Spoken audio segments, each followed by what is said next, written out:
Hello and welcome to Just One More Watch. This is going to come as a complete shock to absolutely no one, especially given yesterday's video, but I just bought another watch.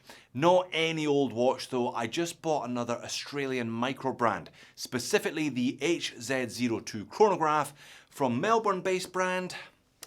Well, they've kind of got two names. You can call them HZ if you want to, or you can call them Hertz if you want to. Take your pick.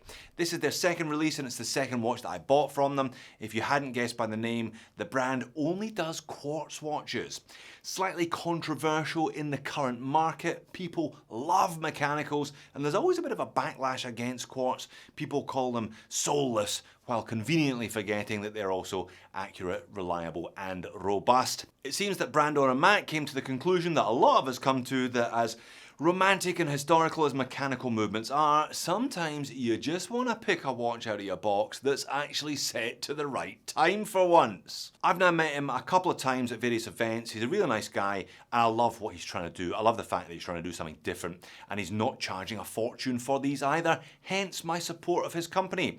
I've got a prototype of the HZ02 on loan to me at the moment. Let's have a look at it and I'll tell you which of the colour versions I just pre-ordered. Let's get on with it. All right, let's get into it. Let's do a bit of a quickie today. And I did say these were great value, so let's start by talking about my favourite topic, price. The 48-hour pre-order window American dollar price on these is $250. Aussie equivalent of $379 US. Now that comes with the watch on the bracelet, plus you get a leather strap, plus you get a proper 2-year warranty with these ones, which is a bit of a rarity for quartz watches. Obviously it's a retro style chronograph, I don't need to tell you that, just look at them for yourself. There's a range of 5 different colours. I've got the black one on the left, that was the prototype I was sent. I'll let you know which one I picked a little later on in the video. By the way, for your $250 US, you also get this attractive little genuine leather watch roll too. Now I'll obviously leave a link to Matt's website in the description of the video, and reading some of the kind of process behind creating this watch, he is clearly a man after my own heart. He was looking for a slightly smaller chronograph to wear for himself, but that means vintage, and vintage is a total nightmare, as we know, if you don't know what you're doing, particularly involving the service costs of vintage chronos. So he decided to make one for himself, but he's kept the kind of vintage proportions with it. So dimensions. These are important today, so please pay attention. I will be circling back to them a little later on. 37mm across the middle, 13mm thick, 43 lug to lug, 20mm lugs. Now there's a bit of a taper, 2mm taper, down to 18, back up to 20 at the clasp. As sized for my average size 7-inch wrist, this one weighs 111 grams. So definitely not a big watch today, and that weight reflects that. Sapphire crystal, box sapphire crystal, 100 meters of water resistance, and this is a Hertz, this is a quartz watch. It contains a Seiko VK63 Mecha Quartz chronograph movement. And you can see it, there it is in all its no jewel glory, glinting away behind a stainless and sapphire crystal display caseback. I haven't seen this very often over the years. I really like it. It's definitely a little bit cheeky. You know, we've all seen so many NH35s. Why not? Why not show us what a VK63 looks like?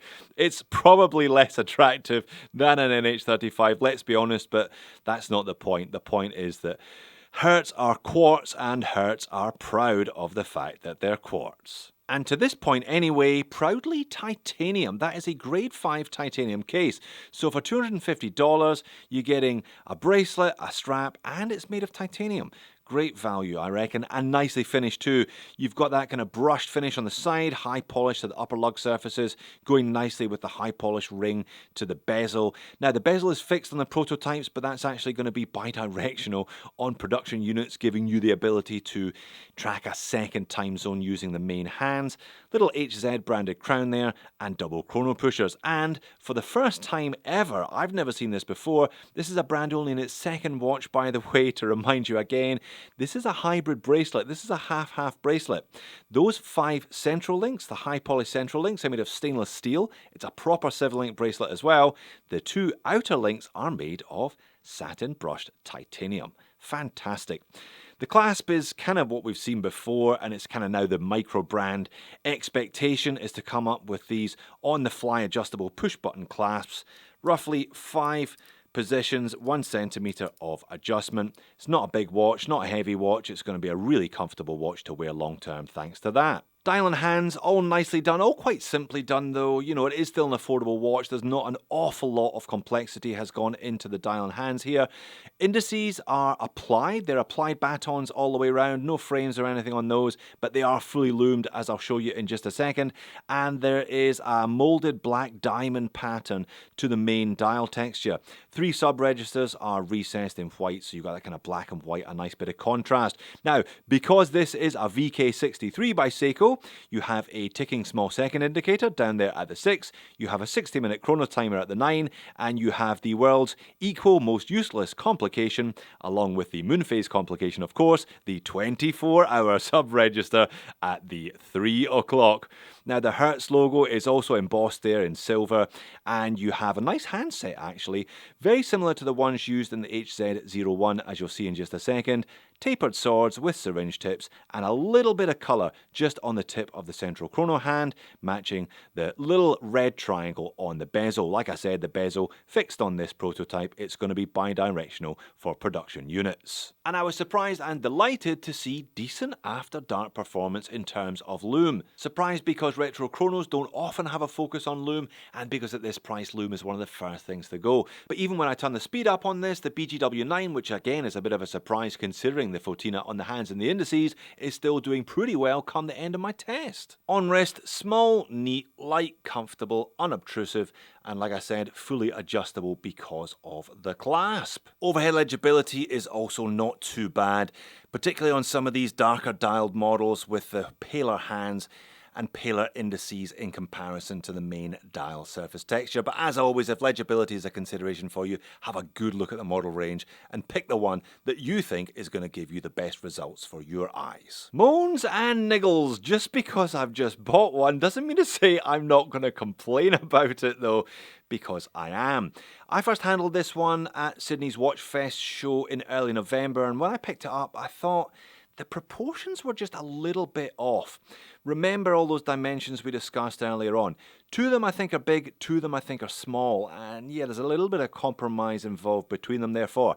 The small 2, 37mm in diameter, 43mm lug to lug. The big 2, 20mm lug width, and 13mm thickness, so it does feel a little bit too chunky, or a little bit chunky for its relatively short lug to lug, and a little bit narrow for its relatively wide lug width. Now, I would not suggest that they move to 18mm lug width, because I think you're ruling out a whole bunch of people that just won't look at an 18mm lug width strap.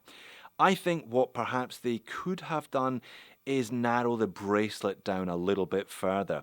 Go from 20 down to 16 and put a smaller clasp on it. Obviously it won't affect the proportions of the head of the watch, but it might have just made it wear and look a little bit more vintage on wrist. But hey, it's still a really nice looking watch, and it's a couple of mil either way, so I can't bash them too hard for that. Finally then, which of the 5 colours did I just order? Well, there's a bit of a clue here for you. This is my HZ-01. This is their first release, also in titanium, also quartz of course. I went for the green. I thought, hey, just stick with it, Jody, if it's working for you. So I went for the green version of the HZ-02 as well. So there you have it. Great to see a brand this young trying to do something a little bit different. When was the last time you saw a half steel, half titanium bracelet? I've never seen one myself. Proportionally, I think it's still a little bit off in places, but not so far off that it won't make a cracking little grab-and-go retro chrono. While you're here, why not check out the HZ-01 or my favourite quartz watch, the one on my wrist today, the Citizen Chronomaster. Thanks for watching. I'll see you in the next one.